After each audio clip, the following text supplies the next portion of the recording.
అందరికీ నమస్కారం. నేను మీ అశ్విని. మీరు చూస్తున్నారు అశ్విని సుదర్శనం.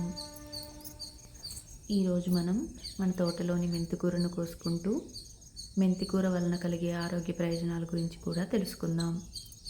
దాని తర్వాత మెంతికూర పప్పుని ఎలా వండుకోవాలో కూడా చూద్దాం. మెంతికూర మన రోజువారీ ఆహారంలో ఉండాల్సిన ఒక అద్భుతమైన ఆకుకూర. చిన్నగా కనిపించిన ఆరోగ్యానికి ఇచ్చే ప్రయోజనాలు మాత్రం చాలా పెద్దవి. ముందుగా జీర్ణక్రియకు మెంతికూర చాలా మంచిది. గ్యాస్, అజీర్ణం, మలబద్ధకం వంటి సమస్యలను తగ్గిస్తుంది. భోజనం తర్వాత కడుపు తేలికగా ఉండేందుకు సహాయపడుతుంది. డయాబెటీస్ ఉన్న వాళ్ళకి మెంతికూర చాలా ఉపయోగకరం. రక్తంలో చక్కెర స్థాయిని నియంత్రించడంలో ఇది సహాయపడుతుంది. అందుకే షుగర్ ఉన్నవాళ్ళు రెగ్యులర్గా మెంతికూరని ఆహారంలో చేర్చుకోవచ్చు.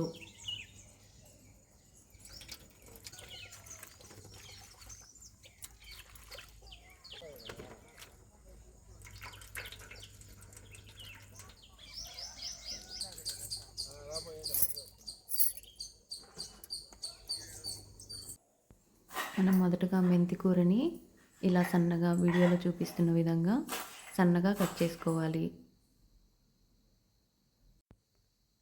2 కప్పుల కందిపప్పుని తీసుకొని క్లీన్ చేసుకొని కడిగి పక్కన ఉంచుకోవాలి.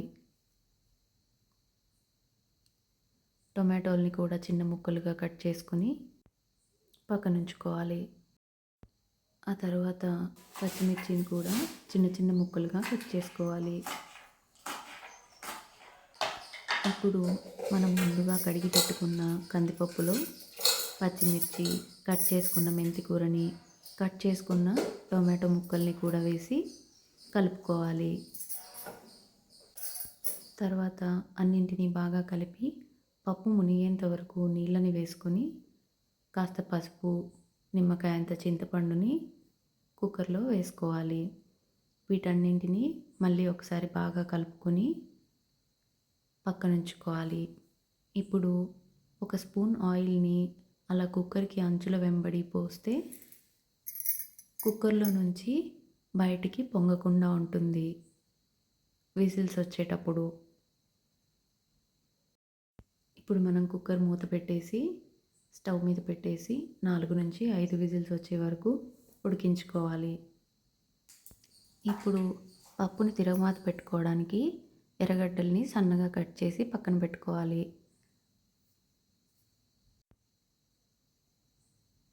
తెల్లగడ్డల్ని నూనెలో వేసినప్పుడు పగలకుండా ఉండడానికి, అంటే ఆయిల్లో వేసినప్పుడు చిట్లకుండా ఉండడానికి ఇలా మెల్లగా దంచి పక్కన పెట్టుకోవాలి. ఇలా పొట్టుతో పాటు వేస్తే తిరగమాతలో మంచి వాసన వస్తుంది. పప్పుకి కూడా టేస్ట్ మంచిగా ఉంటుంది. మీకు ఇప్పటికే అర్థమై ఉండాలి నేను వాడిన పదాలని బట్టి నేను ఏ ప్రాంతానికి చెందిన దాన్నా అని.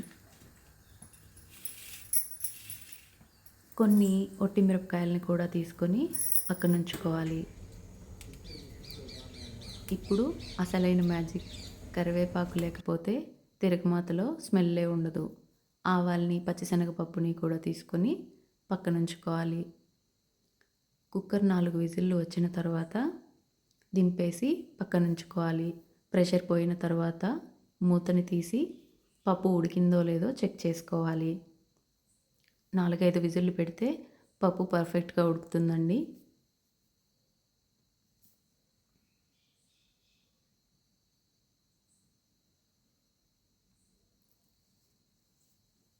ఇప్పుడు ఈ పప్పుని ఒక తుల్లుల గిన్నెలో వేసి నీటిని సెపరేట్ చేసుకోవాలి.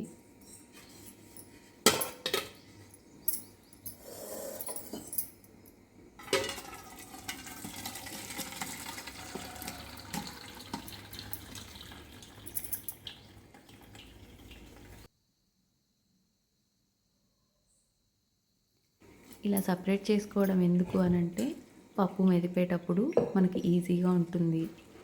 నీళ్ళు మీద చిందకుండా ఉంటాయి. పప్పులో నీళ్ళు అలానే ఉంటే మెదపడం చాలా కష్టమవుతుంది. ఇప్పుడు పోపు పెట్టుకుందాం. అదేనండి తిరగమాత. కాస్త ఆయిల్ వేసుకొని మంటని మీడియం ఫ్లేమ్లో పెట్టుకొని వేయించుకోండి. వీడియోలో చూపిస్తున్న విధంగా పప్పుని బాగా మెదుపుకోవాలి.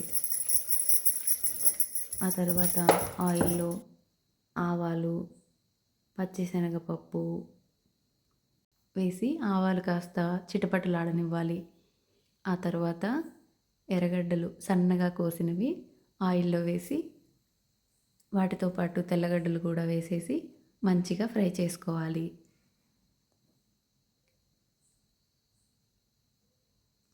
ఆనియన్స్ బాగా ఫ్రై అయ్యే వరకు ఓపికగా వేయించండి. తిరగమాతంతా వేపడంలోనే ఉంటుంది. ఈ ఎర్రగడ్డలు తెల్లగడ్డలు ఎంత బాగా వేగితే టేస్ట్ అంత బాగా వస్తుంది. ఆ స్మెల్ కూడా చాలా బాగుంటుంది.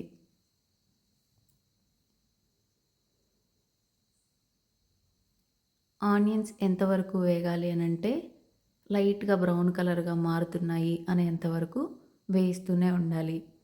కాస్త ఉప్పు చల్లుకుంటే త్వరగా వేగుతాయండి.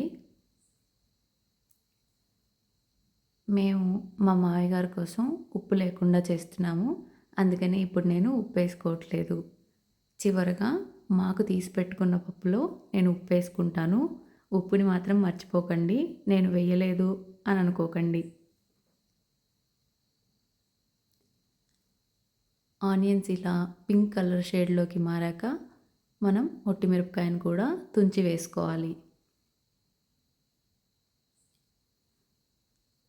మిరపకాయలు కూడా వేగాయి అని అనుకున్న తర్వాత ఇప్పుడు లాస్ట్లో కరివేపాకు కూడా వేసుకొని బాగా కలుపుకోవాలి.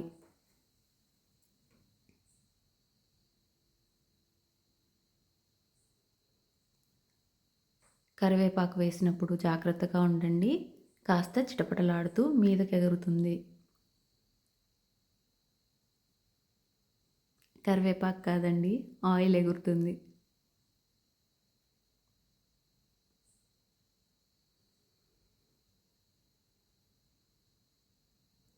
కరివేపాకు మాకు చెట్టు ఉంది కాబట్టి నేను కాస్త ఎక్కువే వేస్తానండి.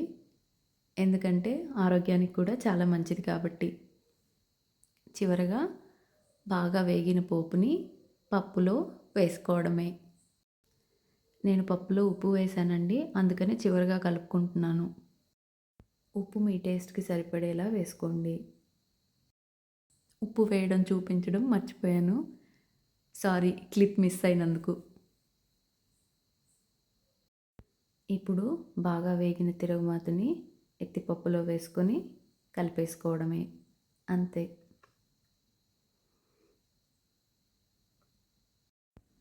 మెంతికూర పప్పు రెడీ అయిపోయింది.